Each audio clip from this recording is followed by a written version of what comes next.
Hello students, welcome to Texon online classes. हम पढ़ रहे हैं 9th क्लास का chapter number 5 the fundamental unit of life cell.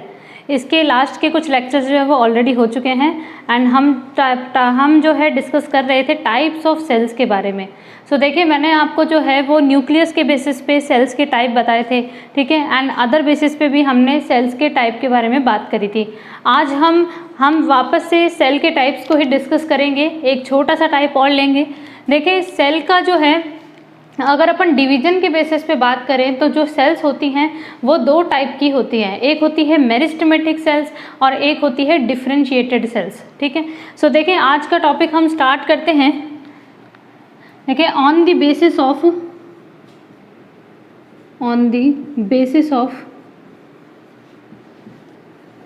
Cell division, on the basis of cell division cells are of two types, ठीक है। जो sales होती हैं वो दो टाइप की होती है। तो देखिए, कोशिका विभाजन के आधार पर एक तो होती है मेरिस्टेमेटिक सेल्स, मेरिस्टेमेटिक सेल्स यानी कि विभजोतक कोशिकाएं,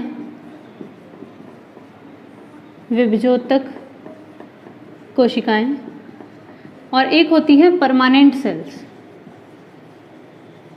परमानेंट सेल्स, ठीक है। इसको अपन बोलते हैं परमानेंट सेल को स्थायी कोशिकाएं।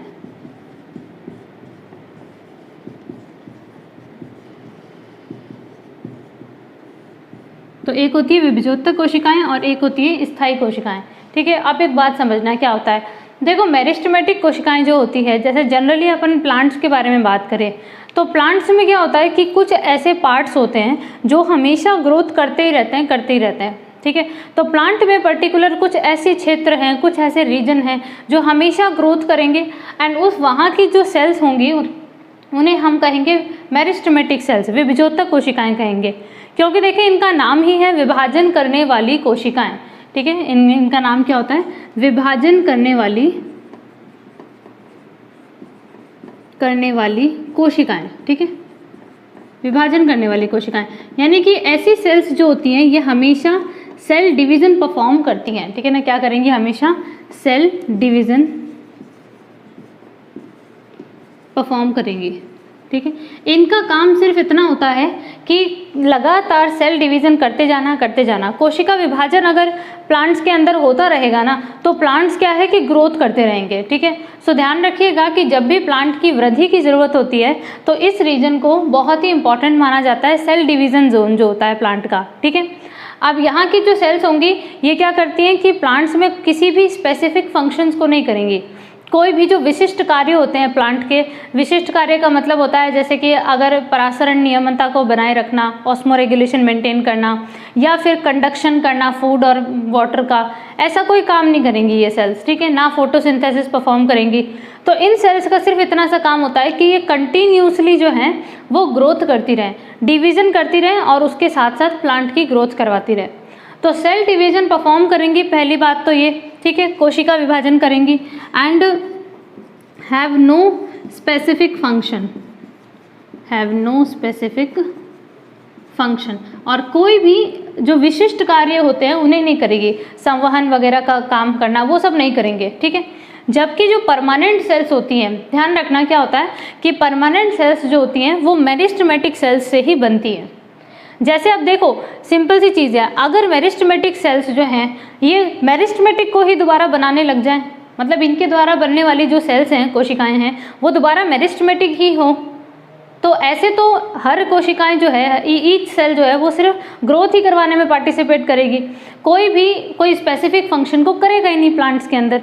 तो यहाँ पर क्या है कि मेरिस्टेमेटिक जिन सेल्स को बनाती है वो सेल्स हो जाती हैं परमानेंट, स्थायी हो जाती हैं, और ये सेल्स जो है वो आगे जाकर के कभी भी डिवीज़न नहीं करेंगी। तो सबसे पहला इसमें इम्पॉर्टेंट बात यही है कि it is form by meristematic cells, ठीक है, कि ये विभजोतक कोशिकाओं से ही बनती है, पहली बात तो ये। दूसरी चीज़, it does not perform cell division, यह कोशिका विभाजन का कार्य नहीं करती है, ठीक है, यह कोशिका विभाजन का कार्य नहीं करेंगी। और लास्ट कि यह it performs any specific function, या इट परफॉर्म्स स्पेसिफिक फंक्शन, ठीक है, ये कोई ना कोई एक विशिष्ट कार्य को करेंगी, ठीक है, कोई ना कोई स्पेशल कार्य करेगी। अब इसके एग्जाम्पल देख लेते हैं हम। जैसे देखें स्टूडेंट, क्या होता है कि जो हम बात करें यहाँ पर प्लांट्स के अंदर जो है जो ग्रोथ रीजन होता है, यानी कि रूट एंड शूट टिप,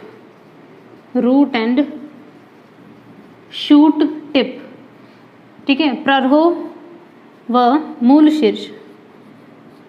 व प्ररोह शीर्ष। ये जो देखिए क्या होता है कि जो रूट्स का जो टिप है, ठीक है ना, जो एकदम टिप पे है, रूट्स की सबसे गहराई वाली जो कोशिकाएं हैं, और जो शूट का टिप है, तने का सबसे ऊपरी भाग जो होता है, वहाँ की सेल्स हमेशा मेरिस्टेमेटिक सेल्स होती हैं। ये कंटिन्यूस ग्रोथ करती हैं, कंटिन्यूस ग्रोथ करती जाती है, ठीक है।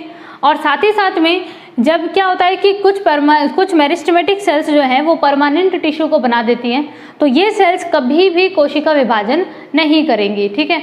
यानी कि बनी तो ये मेरिस्टेमेटिक से ही थी, लेकिन इनके अंदर कुछ ऐसे चेंज आ गए, ठीक है। अभी अपन पढ़ेंगे कि मेरिस्टेमेटिक सेल्स में कुछ ऐसे चेंज आ जाते हैं जो परमानेंट इनको कर देते हैं, ठीक है ना, जो इनको परमानेंट कर देंगे।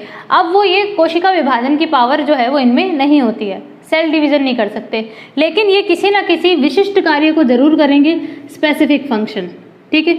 जैसे एग्जाम्पल आता है इसका, मान लीजिए जाइलम एंड फ्लोएम। देखो जाइलम एंड फ्लोएम टिश्यू जो होते हैं, जाइलम और फ्लोएम उत्तक जो होते हैं, ये हमेशा पादपों के अंदर जो है प्लांट्स में वेस्कुलेशन का काम करते हैं। जैसे जाइलम जो होता है ये वाटर और मिनरल का कंडक्शन करवाता है, ठीक है, जल और खनिज लवण का कंडक्शन करवाता है। और जो फ्लोएम होता है वो क्या करेगा कि फूड का कंडक्शन कराएगा पूरी की पूरी प्लांट बॉडी के अंदर। सो यहाँ पर क्या हो गया कि इन्होंने अब जैसे मान लो कि कभी जाइलम की कुछ कोशिकाएं हैं, जो सेल्स हैं, वो डिस्ट्रॉय हो गई, तो ऐसा नहीं होगा कि एक जाइलम ने दूसरे जाइलम को बना दिया, बना ही नहीं सकते, क्योंकि इनके अंदर अगर नई सेल्स बनानी है तो ऑब्वियसली सेल डिवीजन करना पड़ेगा, और ये तो खुद परमानेंट है, तो मेरिस्टेमेटिक सेल्स ही इनका फॉर्मेशन करेंगी। अगर नए जाइलम, नए फ्लोएम चाहिए तो मेरिस्टेमेटिक सेल्स ही वापस परमानेंट टिश्यूज को बनाएंगी। एक परमानेंट टिश्यू दूसरे परमानेंट टिश्यू को कभी नहीं बना सकता, ठीक है, ये ध्यान रखना। और इसका रीजन आपको पता ही चल गया कि नॉट परफॉर्म सेल डिवीजन, कोशिका विभाजन का कार्य करते ही नहीं है ये, ठीक है। सो अब अपन देखते हैं इनमें ऐसा क्या चेंज आ गया है कि ये परमानेंट हो गए। तो ध्यान रखिएगा, अगर कोई सेल, अगर कोई कोशिका जो है वो अपनी सेल डिवीजन की पावर खो देती है, तो अपन बोलते हैं कि उनका डिफरेंशिएशन हो गया है। क्या हो गया? डिफरेंशिएशन, यानी कि विभेदन हो गया इसमें, कोशिका विभेदन बोलते हैं हम इसे, ठीक है, सेल डिफरेंशिएशन बोलते हैं हम इसे, सेल डिफरेंशिएशन। तो जब कोशिका का देखो दो शब्द आते हैं, एक तो होता है कोशिका विभाजन, ठीक है, सेल डिवीजन, एक होता है सेल डिफरेंशिएशन। सेल डिवीजन का तो मतलब होता है कि एक सेल डिवाइड कर करके दूसरी बहुत सारी सेल्स का निर्माण कर ले, फॉर्मेशन करे।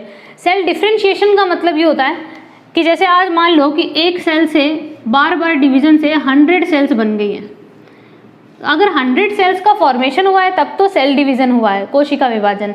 लेकिन अगर आगे जाकर के ये 100 सेल्स जो हैं ये किसी स्पेसिफिक वर्क को करने के लिए मॉडिफाइड हो जाए, रूपांतरित हो जाए, ठीक है, कोई स्पेसिफिक वर्क को करने के लिए, तो हम बोलेंगे कि इसका सेल डिफरेंशिएशन हो गया, इन्होंने खुद को किसी स्पेशल फंक्शन के लिए मॉडिफाइड कर लिया, ठीक है, ऐसा होता है। तो यहाँ पे ये क्लियर रखिएगा कि इन सेल डिफरेंशिएशन क्या होता है और सेल डिवीजन क्या होता है, ठीक है, ये बात समझ में आ जाएगी।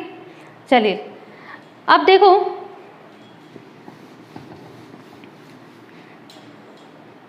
नेक्स्ट आगे हम बात करते हैं। देखिए क्या होता है कि प्लांट्स के अंदर जो है, प्लांट्स के अंदर मान लीजिए कि जैसे मैं स्टेम के बारे में बात करती हूँ, ठीक है, कि प्लांट का जो तना होता है, स्टेम होता है, उसमें जाइलम और फ्लोएम जो होते हैं वो कुछ इस तरीके से बंडल के रूप में पाए जाते हैं, ठीक है, बंडल के रूप में पाए जाएंगे। बीच में एक स्ट्रिप सी होती है एंड ऊपर की तरफ आपको फ्लोएम मिलेंगे, ये इस तरफ आपको फ्लोएम टिश्यू मिलेंगे और ये नीचे होंगे जाइलम, जो अपना अपना कंडक्शन का काम कर रहे हैं, संवहन का कार्य करते चले जा रहे हैं। अब इस कंडीशन में समझना कि क्या होगा कि जो यहाँ पर इसके बीच में आप ये जो स्ट्रिप देख रहे हैं ना, इसे कहा जाता है कैम्बियम, ठीक है ना, इसे क्या बोलते हैं, कैम्बियम बोलते हैं, ठीक है। इसका नाम होता है एधा बोलते हैं इसको, ठीक है, एधा हिंदी में, कैम्बियम। अब स्टार्टिंग में तो क्या होता है कि जैसे मेरिस्टेमेटिक टिश्यू ने इन जाइलम एंड फ्लोएम का फॉर्मेशन किया तो साथ में ये कैम्बियम का भी फॉर्मेशन करते हैं, ठीक है। और स्टार्टिंग में क्या होता है कि इनका कोई रोल नहीं होता, मतलब कैम्बियम कोई फंक्शन नहीं करती, ना तो कोई स्पेसिफिक फंक्शन करेगी और ना ही कोई हम देखें तो किसी तरीके का सेल डिवीज़न वो भी नहीं करेगी, कोशिका विभाजन भी नहीं करती। लेकिन एक समय ऐसा आता है कि जब ये जाइलम जो है वो प्लांट के अंदर सफिशिएंट नहीं रहते, ठीक है, प्लांट्स में क्या नहीं रहते, सफिशिएंट नहीं रहते, हमें और जाइलम की रिक्वायरमेंट बढ़ती चली जाती है। तो जब और जाइलम की रिक्वायरमेंट बढ़ती चली जाएगी तो क्या होगा कि मैंने जैसा कहा कि जाइलम दूसरे जाइलम को बना नहीं सकता, फ्लोएम दूसरे फ्लोएम को बना नहीं सकता, तो उस समय पर ये जो कैम्बियम है, देखो कैम्बियम पहले कोई स्पेसिफिक फंक्शन नहीं कर, कोई अपन कहे सेल डिवीजन नहीं कर रही थी, लेकिन अब क्या होगा कि ये एक जो है सेल डिवीजन करना शुरू कर देगी। मतलब पहले तो ये परमानेंट थी, परमानेंट टिश्यू के अंदर ये भी आया था कैम्बियम भी, लेकिन एक समय ऐसा आएगा जब जाइलम और फ्लोएम की और ज़रूरत पड़ेगी तो यही कैम्बियम जो कि एक परमानेंट सेल के अंदर आ रही थी वो वापस से डी डिफ्रेंशिएट हो जाएगी। क्या हो जाएगी स्टूडेंट? डी डिफ्रेंशिएट हो जाएगी। पहले डिफ्रेंशिएट हुई थी, अब ये हो जाएगी डी डिफ्रेंशिएट, वी विभेदित हो जाएगी, वी विभेदित हो जाएगी, ठीक है। तो इनके अंदर वी विभेदन हो जाएगा, डी डिफ्रेंशिएशन हो जाएगा। अब ये जो डी डिफ्रेंशिएशन है बस वही सेम चीज़ है। देखो डिफ्रेंशिएशन का मतलब मेरिस्टेमेटिक से परमानेंट हो जाना, अब डी डिफ्रेंशिएशन यानी परमानेंट से दोबारा ज़रूरत पड़ने पर मेरिस्टेमेटिक बन जाना। बहुत ही सिंपल सा है, ठीक है। अब ये क्या करने लगेंगी, कैम्बियम के अंदर जो है वो मेरिस्टेमेटिक के जैसे नेचर आने लग जाएंगे और ये जो है क्या करती है समझना। अब ये जाइलम थे, सॉरी कैम्बियम थी ये, ठीक है, इसके नीचे जाइलम बने हुए थे, ऊपर फ्लोएम बना हुआ था। ये जो जाइलम और फ्लोएम थे ये तो थे प्राइमरी जाइलम और प्राइमरी फ्लोएम, ठीक है ना, प्राथमिक जाइलम प्राथमिक फ्लोएम थे, प्राइमरी टिश्यूज थे। लेकिन अब ये क्या करती है, अपने नीचे जाइलम की न्यू लेयर को बनाती है और अपने ऊपर फ्लोएम की भी न्यू लेयर को बनाती है, ठीक है। एंड जो पुराने जाइलम है वो नीचे चलते जाते हैं, यानी धीरे धीरे ख़त्म होते जाएंगे एंड जो कंप्लीट जो प्राइमरी फ्लोएम था वो भी ख़त्म होता जाएगा। तो कैम्बियम ने अपने जस्ट नीचे एंड जस्ट ऊपर न्यू टिश्यूज़ बनाने स्टार्ट करे, तो सेकेंडरी फ्लोएम सेकेंडरी जाइलम ये दोनों बनाने स्टार्ट करे। तो कहने का मतलब अगर ये सेकेंडरी फ्लोएम और सेकेंडरी जाइलम अगर ये कैम्बियम के थ्रू बन रहे हैं तो कैम्बियम में तो मेरिस्टेमेटिक जैसी पावर है, सेल डिवीज़न कर रही है, तो बिल्कुल यही सेम चीज़ है। इस चीज़ का ध्यान रखिएगा कि यहाँ पर क्लियर रखना सेल डिवीज़न क्या होता है, कोशिका विभाजन, सेल डिफ्रेंशिएशन यानी कोशिका विभेदन और कोशिका विभेदन यानी कि डी डिफ्रेंशिएशन क्या होता है, ठीक है। बहुत ही कॉमन सी चीज़ है, आप इसको देख लीजिए, इसका स्क्रीनशॉट ले लीजिए, ठीक है। सो अब देखिए स्टूडेंट, इसके अंदर क्या होता है कि यहाँ पर इसी तरीके से आपसे प्लांट टिश्यू के भी टाइप पूछे जा सकते हैं। आपका सेल के बाद में एक चैप्टर है टिश्यू का, जिसमें प्लांट टिश्यू और एनिमल टिश्यू दोनों आते हैं, तो वहाँ पर भी हम बात करेंगे मेरिस्टेमेटिक टिश्यू क्या होते हैं, परमानेंट टिश्यू क्या होते हैं। तो एक तरीके से वो सेम चीज़ आपने यहाँ पर कवर कर ली है। यहाँ सेल के बारे में पढ़ते हैं, वहाँ पर टिश्यू के बारे में पढ़ेंगे, सेम बात है और कुछ भी नहीं है, ठीक है। सो ये आपके एक सेल के एक टाइप आते हैं meristematic and permanent cell. Okay, clear है। चलो अब हम नेक्स्ट यहाँ पे टॉपिक लेंगे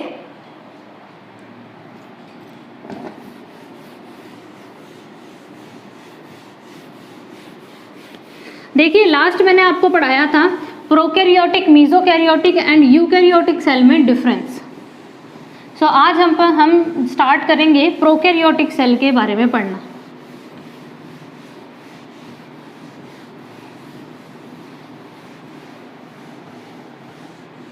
ओके, अब हम पढ़ेंगे प्रोकैरियोटिक सेल जो होती है वो क्या होगी। अब देखिए प्रोकैरियोटिक सेल का मतलब जो है वो क्या होता है कि प्रो मतलब होता है पुरानी सेल, ठीक है ना, प्रो। कैरियो का मतलब होता है न्यूक्लियस, मतलब एक ऐसी सेल, एक ऐसी कोशिका जिसके अंदर केंद्रक जो है, जो अपने न्यूक्लियस है वो बहुत पुराने टाइप का पाया जाएगा।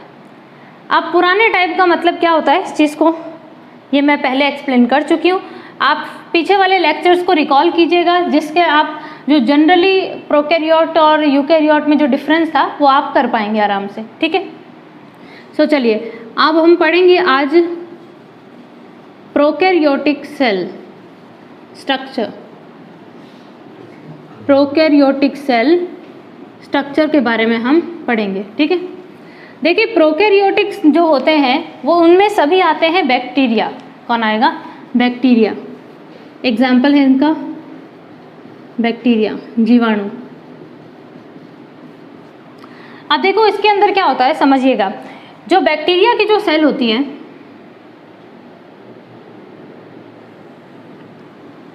इसके अंदर देखा जाए तो सबसे आउटर मोस्ट जो वॉल है वो होती है सेल वॉल, ठीक है ना। सबसे आउटर मोस्ट जो वॉल है वो होती है सेल वॉल, एंड इनसाइड जो है वो इसकी होती है सेल मेम्ब्रेन, ठीक है। सो मैं यहाँ दो वॉल्स ड्रॉ कर रही हूँ।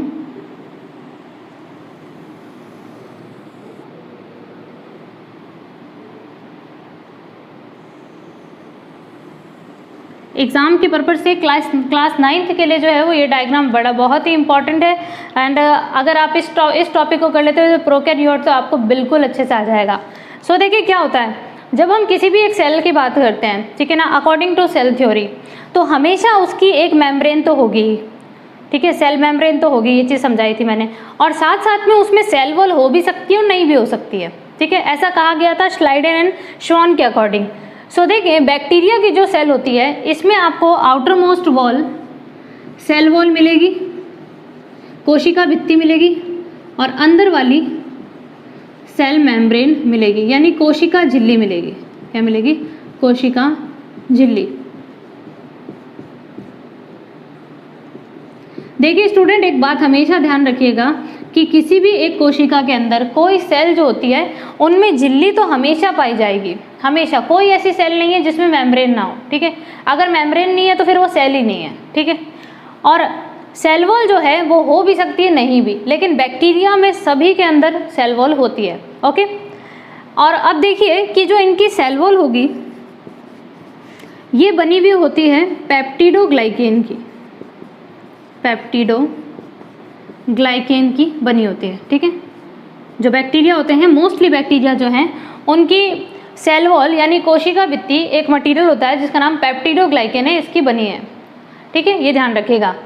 अब देखें जो पेप्टिडोग्लाइकेन होता है ये एक तरीके का पॉलीसैकेराइड है, ठीक है। पॉलीसैकेराइड होता है। पॉलीसैकेराइड मतलब जिसके अंदर बहुत सारे हम कह सकें शुगर के मॉलिक्यूल्स होते हैं, उनको अपन पॉलीसैकेराइड कहते हैं, ठीक है।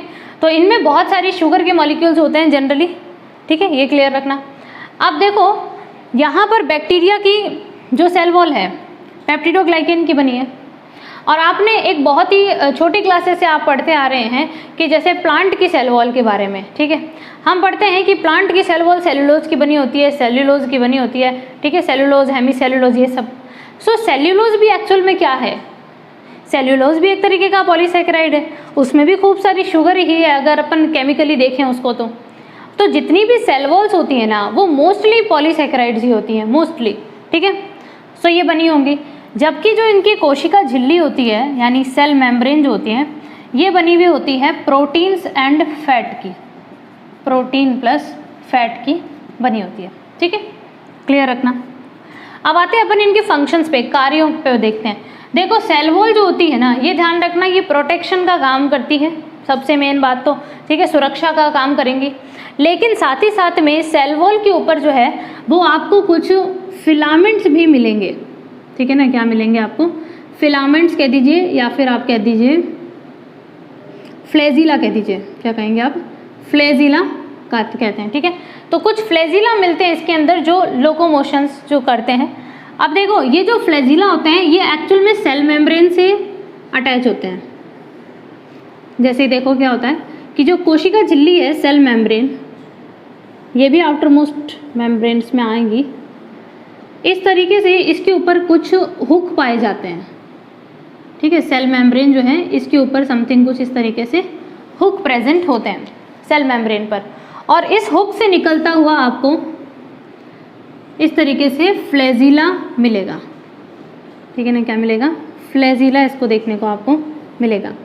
ये जो फ्लैजिला होते हैं ये बैक्टीरिया को गति कराने में सहायक होते हैं, मूवमेंट करवाने में मदद करेंगे एक से दूसरी जगह पर, ठीक है, ये ध्यान रखना। लेकिन इसी के साथ साथ अगर अपन देखें तो इनकी जो सेल वॉल होती है, ठीक है ना, इनकी जो सेल वॉल होती है एंड सेल मेम्ब्रेन जो होती है, इससे आपको अटैच्ड कुछ पार्टिकल्स और मिलेंगे, समथिंग कुछ इस तरीके के होते हैं।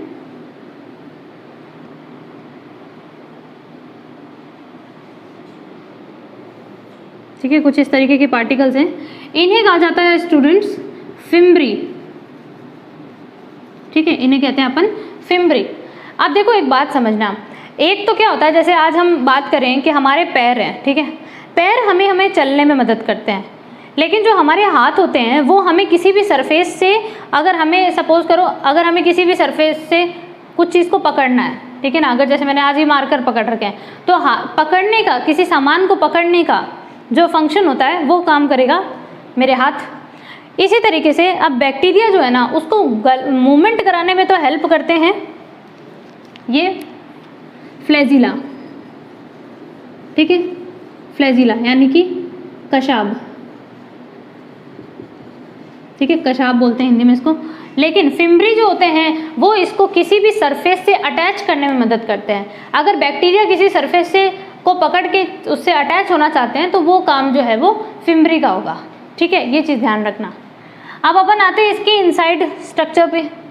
देखो क्योंकि ये एक प्रोकैरियोटिक स्ट्रक्चर है, सो इसके अंदर न्यूक्लियर मेम्ब्रेन जो है वो एब्सेंट होती है, पहली बात तो, ठीक है, ये मैं समझा चुकी हूँ आपको कि प्रोकैरियोट का क्या मीनिंग है। इसमें न्यूक्लियर मेम्ब्रेन नहीं पाई जाती है, और उसी के साथ साथ जो उसका डीएनए है, ठीक है, वो डीएनए भी आपको साइटोप्लाज्म के अंदर ही मिलेगा। सो इसका डीएनए जो है, क्योंकि न्यूक्लियर मेम्ब्रेन नहीं होती है तो इसीलिए उसका डीएनए बाहर निकल के इसके कोशिका द्रव्य में यानी कि साइटोप्लाज्म के अंदर आ जाता है, ठीक है, इस साइटोप्लाज्म आ जाएगा, ठीक है, इस तरीके से ये साइटोप्लाज्म के अंदर डीएनए प्रेजेंट होता है इसका, ठीक है, ये क्लियर रखना। तो इसका मेन जीनोमिक डीएनए पाया जा रहा है साइटोप्लाज्म के अंदर।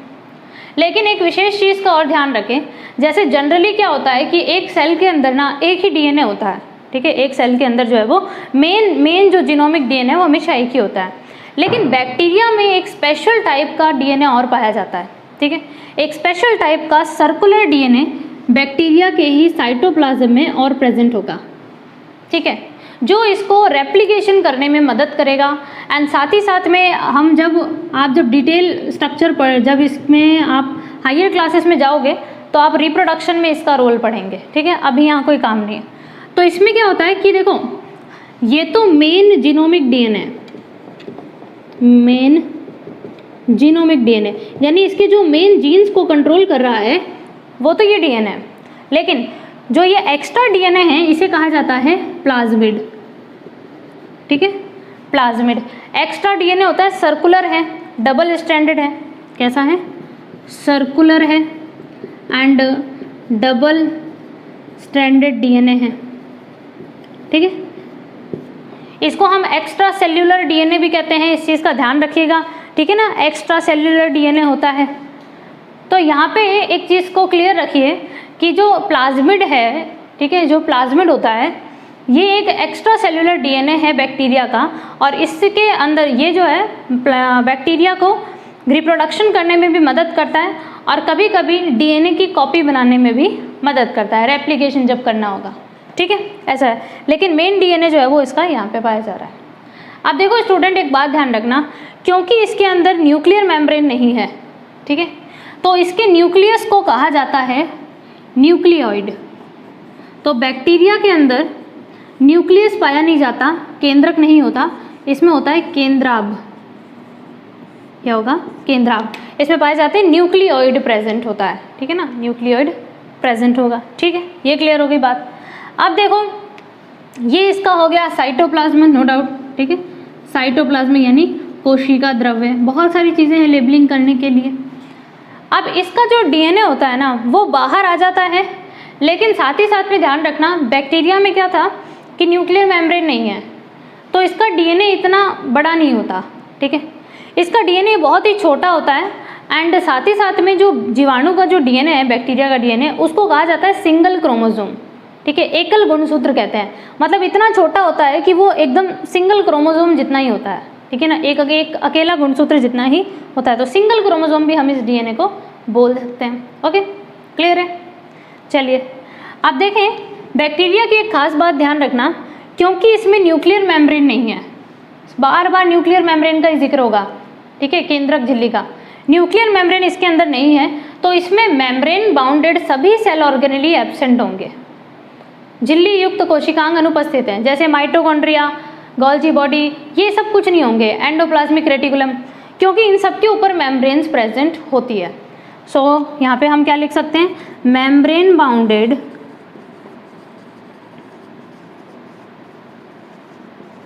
Cell organelles are absent in bacterial cell, ठीक है। तो मेम्ब्रेन बाउंडेड कोई भी सेल ऑर्गेनेली इसमें नहीं होते। देखो अगर उसी में मेम्ब्रेन बाउंडेड सेल ऑर्गेनेली हो सकते हैं जिसके अंदर न्यूक्लियर मेम्ब्रेन हो, क्योंकि न्यूक्लियस की मेम्ब्रेन होना सेल ऑर्गेनेली के बनने का एक सिग्नल होता है। अगर यहाँ पर न्यूक्लियस की मेम्ब्रेन नहीं होगी तो ना तो एंडोप्लाज्मिक रेटिकुलम बनेगा, ना ही आगे जाकर के गोल्जी बॉडी बनेगी, ना लाइसोसोम बनेगा, कुछ भी नहीं बन सकता ये सब, ठीक है, क्योंकि ये सब एक दूसरे से जुड़े हुए हैं एक तरह से। जब अपन यूकेरियोट सेल के अंदर पढ़ेंगे तो सारी चीज़ें डिटेल में आएगी, तो ध्यान रखना वो सब कुछ इसमें एब्सेंट होता है। लेकिन इसके अंदर केवल एक ऐसे सेल ऑर्गेनेली पाए जाते हैं जो कि मेम्ब्रेन लेस हैं। अब no doubt membrane less cell organelle का होना जरूर कोई वो थोड़ी है, मेम्ब्रेन लेस सेल ऑर्गेनेली तो हो सकते हैं। सो इसमें मेम्ब्रेन लेस सेल ऑर्गेनेली पाए जाते हैं जिनको राइबोसोम कहा जाता है, ठीक है, जो प्रोटीन का फॉर्मेशन करते हैं। किसका? प्रोटीन का। तो राइबोसोम्स जो हैं वो इसके अंदर आपको खूब सारे देखने को मिल जाएंगे, ठीक है। लेकिन एक बात हमेशा ध्यान रखना, कभी कभी तो क्या होता है कि जैसे कुछ राइबोसोम्स तो आपको फ्री मिलेंगे, ठीक है, मतलब फ्रीली साइटोप्लाज्म में घूम रहे हैं। ये क्लियर रखिएगा कि राइबोसोम्स जो है वो प्रोटीन का फॉर्मेशन करते हैं। तो ये हो गए आज राइबोसोम्स हो गए, ओके, ये हमने लिख दिया राइबोसोम। लेकिन राइबोसोम के भी टाइप्स होते हैं। तो अभी एक बार बस याद रख लीजिए, इनमें 70S राइबोसोम्स होते हैं, साइज है इनका राइबोसोम का, ठीक है, और लोअर डेवलप्ड राइबोसोम्स हैं ये 70S राइबोसोम, तो वो इसमें होते हैं। अपने एक 80S राइबोसोम और पढ़ेंगे जब मैं यूकेरियोट्स में पढ़ाऊंगी आपको, ओके। 70S राइबोसोम्स इसमें होते हैं जो प्रोटीन का फॉर्मेशन करते हैं। कभी कभी क्या करते हैं कि ये जो राइबोसोम्स हैं ये आरएनए के ऊपर अरेंज हो जाते हैं, ठीक है ना। आरएनए जो है इस तरीके से सिंगल स्टैंडर्ड आरएनए पाया जाता है, और इस आरएनए के ऊपर जो है कभी कभी ये राइबोसोम्स इस तरीके से लग जाते हैं, खूब सारे राइबोसोम्स इसके साथ जुड़ जाएंगे। फ्री भी पाए जा सकते हैं राइबोसोम साइटोप्लाज्म में, लेकिन कभी कभी आरएनए के ऊपर अरेंज्ड भी मिलेंगे आपको, ओके। जब ये आरएनए के ऊपर अरेंज्ड मिलेंगे तब हम इन्हें कहेंगे पॉलीराइबोसोम्स, बिकॉज देखिए पॉली का मतलब हो गया खूब सारे, तो ये क्या हो गया? पॉलीराइबोसोम्स, ठीक है। पॉलीराइबोसोम्स जो होते हैं ये केवल उसी वक्त बनते हैं जब राइबोसोम अपना प्रोटीन फॉर्मेशन का प्रोसेस चला रहा होता है, ठीक है, क्योंकि देखिए राइबोसोम कंटिन्यूस प्रोटीन फॉर्मेशन नहीं करेंगे, ठीक है। तो जब प्रोटीन फॉर्मेशन नहीं करना है तब तक तो राइबोसोम अकेले अकेले घूम रहे हैं साइटोप्लाज्म में, लेकिन जिस वक्त प्रोटीन का फॉर्मेशन करना है तो वो आरएनए के साथ में जुड़ जाते हैं, ऐसा हो जाता है, ठीक है। ये क्लियर रखिएगा। अब मैं आती हूँ यहाँ पर एकदम फाइनल चीज़ के ऊपर। देखें यहाँ पर क्या होता है, कोई भी सेल होती है ना, आप उसके अंदर सारी चीज़ें भले ही एक बार के लिए एब्सेंट रख सकते हैं, ठीक है, जो जैसे माइटोकॉन्ड्रिया वगैरह है, ये सब सारी चीज़ें एब्सेंट रखो। लेकिन अब हमें उसके अंदर एक ऐसे स्ट्रक्चर का होना बहुत ज़रूरी है जो रेस्पिरेटरी एंजाइम्स को प्रोवाइड करवा सके। बिकॉज देखिए, अगर कोई सेल रेस्पिरेशन नहीं करेगी और उसमें फूड को रखने के लिए जगह नहीं होगी तो सेल कभी भी सर्वाइव नहीं कर सकती।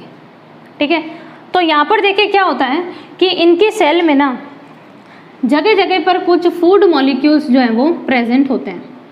ठीक है, जैसे कि स्टार्च की जो है स्टार्च के मॉलिक्यूल्स प्रेजेंट होंगे फूड के फॉर्म में। ठीक है, ऑयल ड्रॉपलेट्स भी प्रेजेंट होते हैं इसमें। ठीक है ना, सो कुछ ऑयल ड्रॉपलेट्स आपको मिलेंगे इसमें फूड के तौर पे। तो जो इनका फूड होता है वो स्टार्च या ऑयल ड्रॉपलेट्स के फॉर्म में होता है। ठीक है, स्टार्च एंड ऑयल ड्रॉपलेट्स, ठीक है, इस फॉर्म में पाया जाएगा। तो फूड तो है, साथ में रेस्पिरेशन के लिए इसमें क्या होगा कि एक ऑर्गेनेली होता है जिसका नाम है मीजोसोम। देखिए स्टूडेंट, कुछ इस टाइप का जो है वो एक सेल ऑर्गेनेली होता है, इसको अपन कहते हैं मीजोसोम। अब आप जब 10th क्लास में आएंगे तो रेस्पिरेशन के प्रोसीजर को आप अच्छे से पढ़ पाएंगे। देखो रेस्पिरेशन जो है ना, रेस्पिरेशन का एक बहुत ही डीप मीनिंग है। ठीक है, रेस्पिरेशन का मतलब सिर्फ इतना सा नहीं होता कि ऑक्सीजन जो है वो एनवायरनमेंट से ले ली देन CO2 को बाहर निकाल दिया, सिर्फ वो रेस्पिरेशन नहीं है।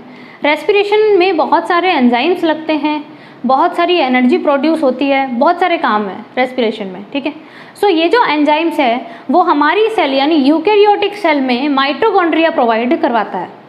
ठीक है, माइटोकॉन्ड्रिया देता है। So mitochondria is the main site of respiration in our body या इन आवर सेल। ठीक है, बट प्रोकैरियोटिक सेल में जैसे मैंने कहा माइटोकॉन्ड्रिया होता ही नहीं है, से मेम्ब्रेन बाउंडेड सेल ऑर्गेनेली ठहरा ना, तो वो तो हो नहीं सकता। तो इसमें जो है वो माइटोकॉन्ड्रिया की जगह पर मीजोसोम पाया जाता है। Very very important, mesosome. Mesosome is the homologous cell organelle of the mitochondria in the prokaryotic cell। अब ये क्या करेगा, देखो ये कुछ रेस्पिरेटरी एंजाइम्स को सिक्रीट करेगा और सेल मेम्ब्रेन के ऊपर बिखेर देगा। ठीक है, सेल मेम्ब्रेन पर इस तरीके से रेस्पिरेटरी एंजाइम्स लगा देगा, जिसके कारण से रेस्पिरेशन जो है इस कंप्लीट सेल के अंदर अच्छे से हो सकेगा। रेस्पिरेशन ध्यान रखना कंप्लीट सेल में होता है, ज़रूरी नहीं है कि केवल लंग्स हों तो ही रेस्पिरेशन है, गिल्स हैं तो ही रेस्पिरेशन है। रेस्पिरेशन का प्रोसीजर जो होता है वो ईच एंड एवरी सेल के अंदर होता है, कोशिकाओं के अंदर। आज हमारी बॉडी की हर सेल रेस्पिरेशन कर रही है। कैसे कर रही है ये सारी चीज़ें डिटेल में आएगी। तो स्टूडेंट्स यहाँ आप देख लीजिए इसकी सेल स्ट्रक्चर जो है वो ऑलमोस्ट कंप्लीट पर है। ठीक है, ये ऑलमोस्ट बैक्टीरिया की जो सेल है ये कंप्लीट हो चुकी है। अब एक फाइनली बस एक फाइनल नाम मैं बताने जा रही हूँ आपको। देखिए इसमें क्या होता है कि जो सेल वॉल है ना, सेल वॉल तो प्रोटेक्शन के लिए बनी ही बनी है, लेकिन इसके बाहर एक मटेरियल और पाया जाता है जो इसको प्रोटेक्शन देता है। ठीक है, वो भी पॉलीसेकेराइड का ही बना हुआ एक कवरिंग होती है जो सेल वॉल के बाहर प्रेजेंट होती हैं।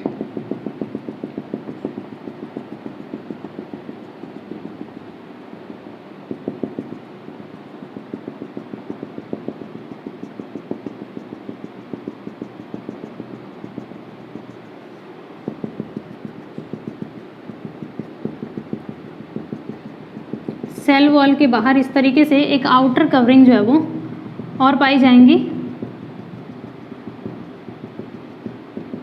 ये क्लियर रखना, जितनी भी आउटर कवरिंग्स होती हैं वो मोस्टली पॉलीसेकेराइड्स की बनी है, खूब सारे शुगर पार्टिकल से मिलकर बनी होती हैं।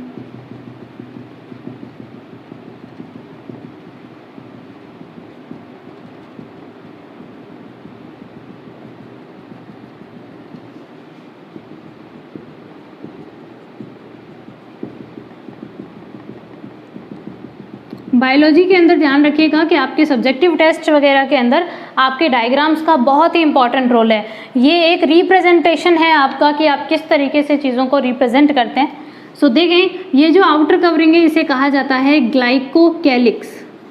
ठीक है, पॉलीसेकेराइड की बनी हुई है। तो then this is final structure of prokaryotic cell. ठीक है, आप इसको देख लीजिएगा, अच्छे से स्क्रीनशॉट रख लीजिएगा। सो हम यहाँ पर ध्यान रखिएगा, हमने शुरुआत करी थी सिर्फ इसके इस न्यूक्लियस से जिस पे न्यूक्लियर मेम्ब्रेन नहीं है ना, बिल्कुल स्कैटर्ड डीएनए पाया जा रहा है, और ख़त्म करिए इसके कंप्लीट स्ट्रक्चर के ऊपर। ठीक है, सो अपन यहाँ तक पढ़ते हैं आज प्रोकैरियोटिक सेल की स्ट्रक्चर। अगले क्लास के अंदर जो है हम इससे आगे थोड़ा सा और डिस्कस करेंगे। ठीक है, तो मिलते हैं अगले लेक्चर के अंदर। Thank you so much.